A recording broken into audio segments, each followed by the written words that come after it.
Hello my friends and welcome back. Thank you very much for being with me again today. A little update from Ukraine. First, the Ukrainians show a video and I will feature it right here, about 20-second long video. Show how they attacked a Russian vessel in the Black Sea by Novorossiysk. I will show you the map, I will show you the video. That's the first one. What kind of vessel? Well, you see, a big vessel.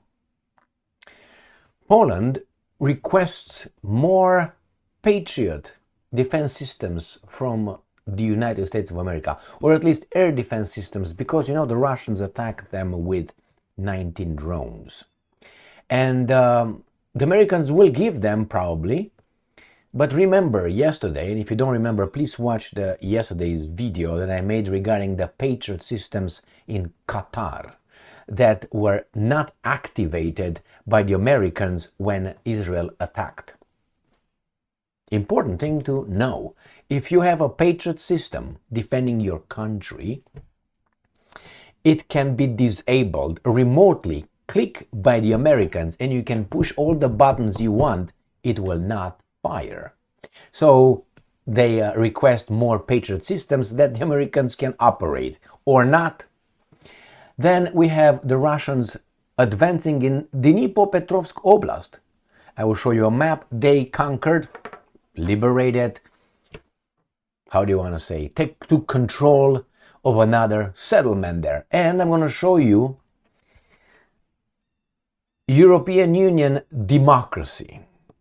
And how does it work? Maybe you encountered in your life this kind of people. We've been like this more or less when we were children. That is, expressed ourselves violently and illogically when losing. But with time, I would say, mature, we grew up, right? And we understand that if the rules are set of the game and we are losing because of the losing according to the rules and nobody broke the rules, then you have to accept defeat and try again using the same rules. Well, in the European Union, it doesn't work that way in the West anymore. If the wrong people get elected democratically, we should change the electoral system. Or if you have a veto in the European Union, for instance, for foreign policy, so as you know, European Union has a foreign policy.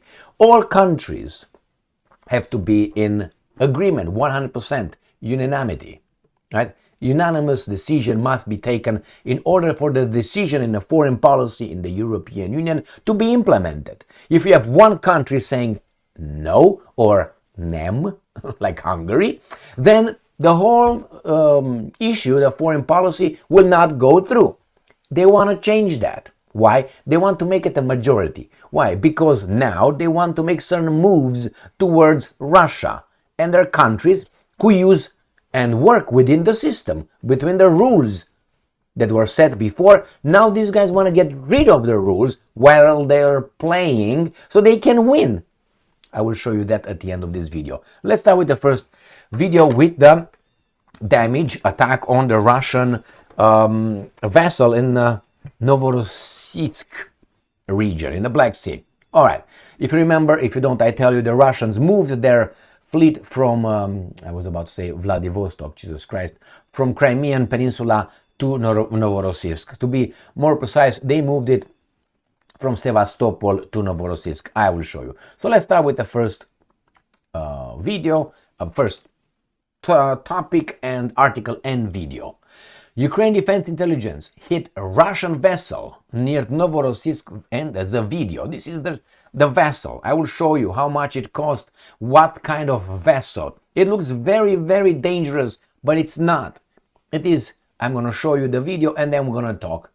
Defense Intelligence of Ukraine has reported that on September 10th, its forces tracked and successfully struck a high-value Russian Black Sea Fleet vessel near Novorossiysk. Okay, here is the video. Let me make it big, no volume, right, because of these baboons, and start over. Oh, maybe not. Let's start like that. Boom. All right, pam param, tsanka pang, buki luki tsuki muki.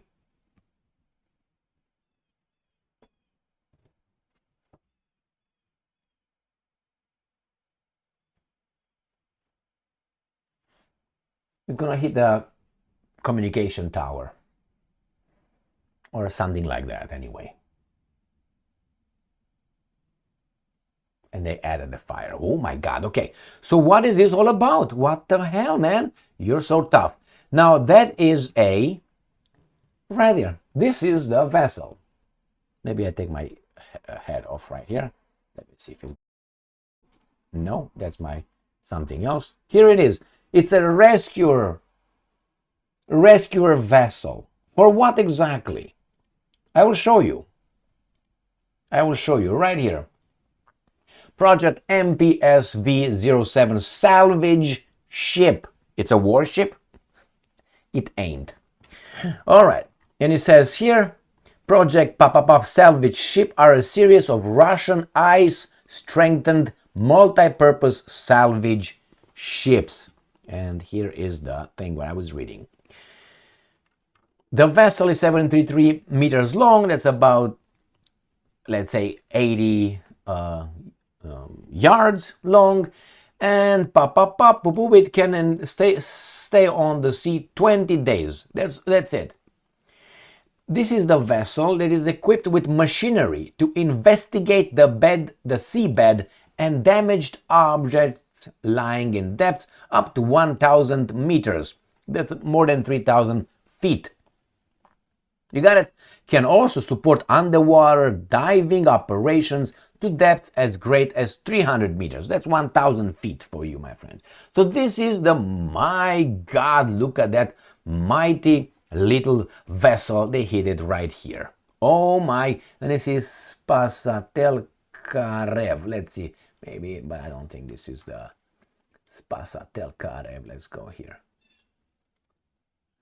It says over there something. I think that's the exactly one, but hey, whatever it is over there. So here is, and they tell us that it's very important. Very important. Why? Because it's gonna cost money.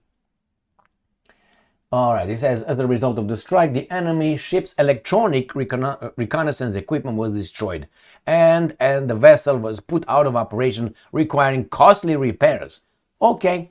It says that at the time of the attack, the Russian vessel was conducting electronic reconnaissance.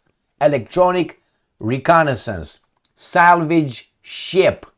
Anyway, and patrolling the approaches to Novorossiysk Bay, where Russia has now stationed the remaining remnants of its Black Sea fleet. And it tells us right here, it cost is estimated to around $60 million. Russia has a total of 4 such vessels. Bravo, bravo, bravo, excellent. You destroyed this salvage because it did reconnaissance. All right, that's the first one. Let's go to the polls. Oh, sorry. Novorossiysk, where is it? Right here. So let's go. This is Ukraine, right? Then you have the Crimean Peninsula here. This is in Sevastopol, where the Russians used to have their fleet, and this particular bay right there. And this is gone. No more over there. It is gone. And here the military bases where you have it like this, you know what it is. All right, and then we go to Novorossiysk. From here, Kapataka, from here with love right here. So this is where in the Black Sea they changed the area, and I can give you a different one. I'm set on something else, but I want to show you better to see now where we're going right here. Novorossiysk. So this is Novorossiysk when the Russians now have their fleet, and this right there. To be more specific, exactly here. We know shit, don't we? It's easy right there. This is where they moved their military ships. Pakataka, Makaraka, Pakalaka, and Malaka in Greek, right? You know what Malaka is? For the Greek-speaking population. So this is on Novorossiysk. All right, got it? So if you go to the other one and I make you go over there, this is where that is. They moved it from Sevastopol right here, but the docks now are empty, to there. Next one. Now let's go to the poles with the balls. Now they say reconnaissance mission. So reconnaissance missions, where exactly? Let me go here. Reconnaissance right here. This is Novorossiysk right here. So in this area, they were reconnaissance towards what? To this, to Odessa? well, whatever, man. Whatever they say, they know best. Next one. Let's go to the polls without balls now. Ukraińska Pravda. Poland requests additional air defense systems from NATO, NATO being US, after Russian drone attack. Bloomberg, the American Bloomberg Stein. Man, here it is. Poland has asked its allies, is so much allies, asked the Qataris, if that's how you call them, how Americans are the allies. They fucked up real bad. They showed who's boss. For additional air defense systems and counter-drone technology to better protect itself from Russian drones. Correct? Correct. Good job. So what do you think they're going to get? They're going to get the what? The Patriot ones? Is that what they're going to get? The Patriot? They don't say so far. I'm looking, but I know they get the Patriots. And we got this Radislav Sikorsky, the foreign minister, right here. We need Patriots. Because drones aren't the only form of the Russian threat to our airspace. We also need an anti-drone wall, Sikorsky. Okay, you need Patriots. Pak. This is the video on this article I made yesterday. Why did Qatar's air defenses fail during Israel attack? Because they failed. And they tell us that the Americans have the biggest military base in Qatar. They have Patriot systems over there, operated by the Qatar's military. Okay, so when the Israelis went with about 7 missiles over there, none of these incoming targets were even hit, not even shot at. Why is that? Stand down, don't move. And I'm going to show you. So you go for more details in the other video. Here it is. The missiles fired by Israel could have been intercepted by Qatar's US Patriot systems because the missiles were American-made. Russian military expert weighs in. The Patriots were simply turned off by the United States. Go to the other video and you're going to find out the details or read this article. Did you hear that? Were simply turned off. So Poland, don't do it. Don't do it unless you suck America's thing. And they are okay with you, but if Israel strikes you, the Patriots will not work.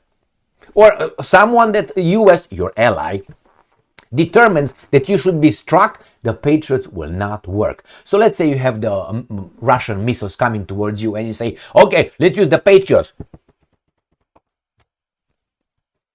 How do you say nothing in Polish? Toto. Toto! Toto! Americans, what's going on? Chips and Coca-Cola. Chips and then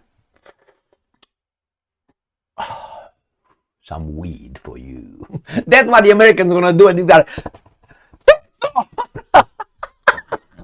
that's exactly how I envision it. It's like, oh, and Sikorsky is going to be like, you know, that meme with that black cat with filing its claws.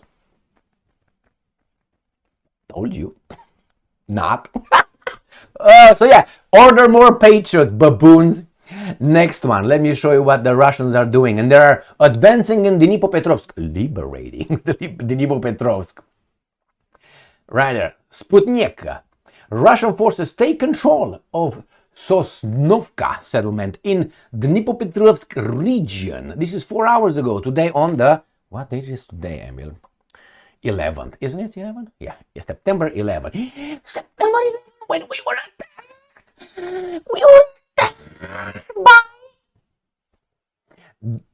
We were attacked by the ones that the Americans will not activate the Patriot systems against. Kid, joke. YouTube, forgive me, unzip it, I'm coming. Let's go. Man, I put myself in a good mood. So here it is. As a result of the active offensive actions, units of the Vostok group of forces liberated the village of Sosnovka in the Dnepropetrovsk region. Oy vey, where is that located? It is right here, because I was ready in, where are you, baby doll? Dnepropetrovsk. Alright, Zaporozhye, Donetsk, Kiepatsaka, Pokrovsk. I know it's here. It's so small we can't even see it. God damn it, that's not one looking right here. It is here. God damn it. It's right here. So Sosnovka, right there. So this is Donetsk. So this is Donetsk right there. Donetsk, and this is Dnepropetrovsk. I'm sorry, this is Zaporozhye. Jesus Christ, this is Zaporozhye. This is Dnepropetrovsk. God damn it. Too much fun. And this is at the intersection of three oblasts, Dnepropetrovsk, Donetsk, and Zaporozhye. I got it right now. All right, so the Russians advanced in this little settlement here. Why? And they are also here. Why? So they can come later and say, you know what, guys, we're going to give you this, we're going to give you this, we're going to give you this, and something in Sumy here, Zapakapa, maybe something in Kharkiv, and then you give us all this, and maybe more. Okay, let me show you European-style democracy. Russia Today. Von der Leyen urges European Union to drop vetoes on foreign policies. The European Commission wants to scrap unanimous voting on the bloc's foreign policy decisions. So that is like this. This is the way it works. In America the land of the free and the home of the brave. How does it work? You know, the laws are originated in, I'm not talking about the executive orders, the laws. The laws are originated in the House, Senate, and then they go nicely and they see if they are constitutional, right?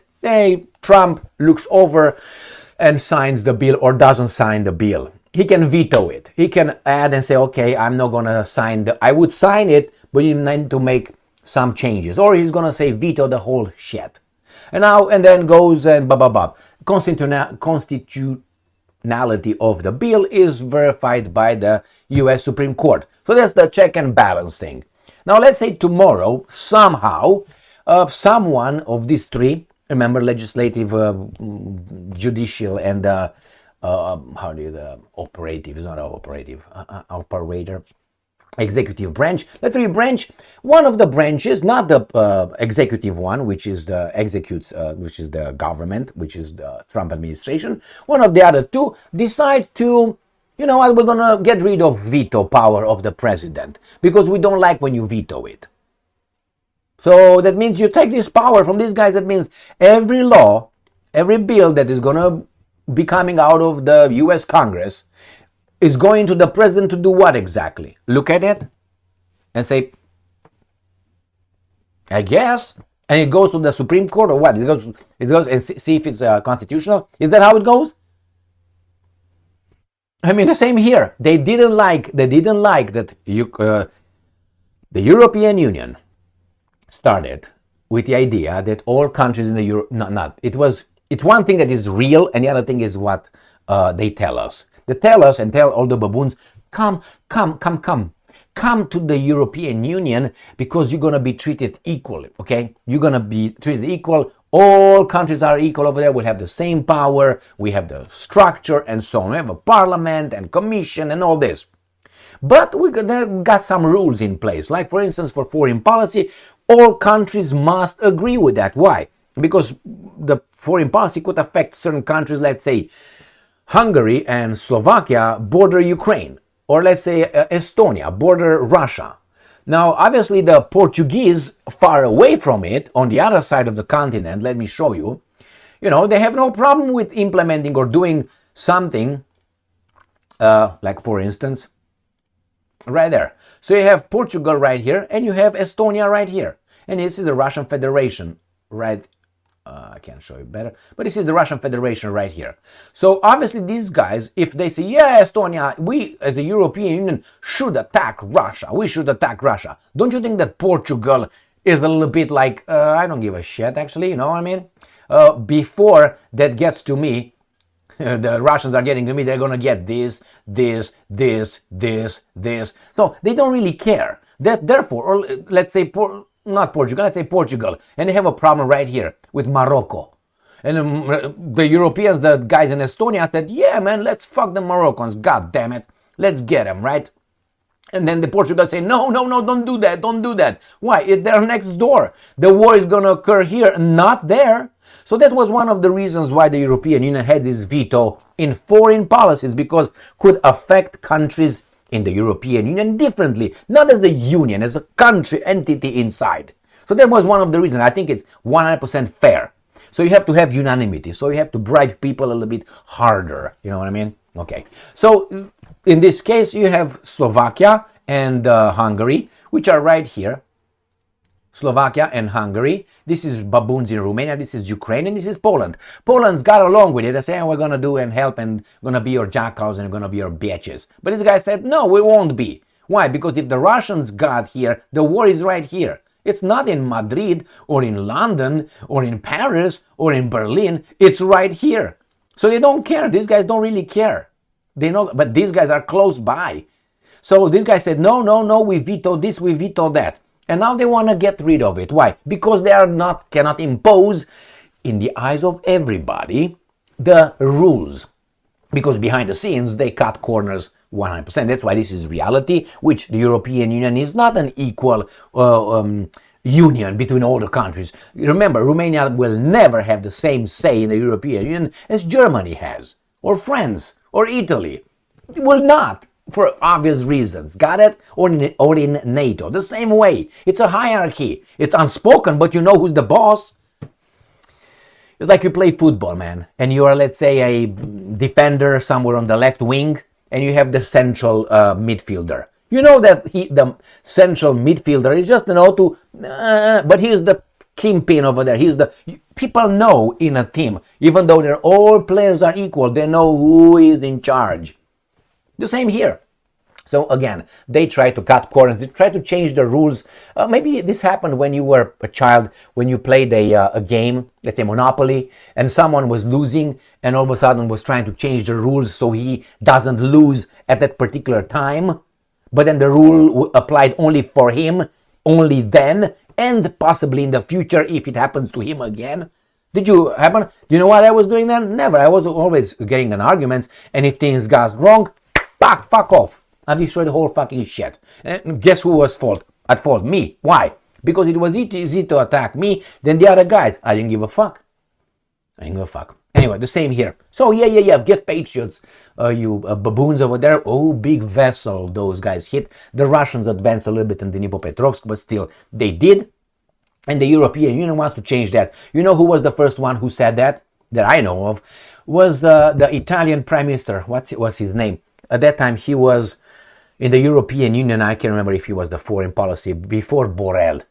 What's his? Draghi. I think it was Draghi, Mario Draghi, if I remember correctly. So he said first, he was at the beginning of the war in Ukraine. He said, we should change this because I can't have a little fucker like Hungary and others to threaten us with a veto. Italians in Africa, remember the Second World War? Don't mention that. Oh, fuck. But they're all tough. Shut the fuck up. Rome has been almost 2,000 years ago when they were, because I'm not certain that's the same people over there. Anyway, arrivederci. All right. Amici, mi amici. Thank you very much for being with me again today. Stay strong, stay smart, look for the truth, and be just.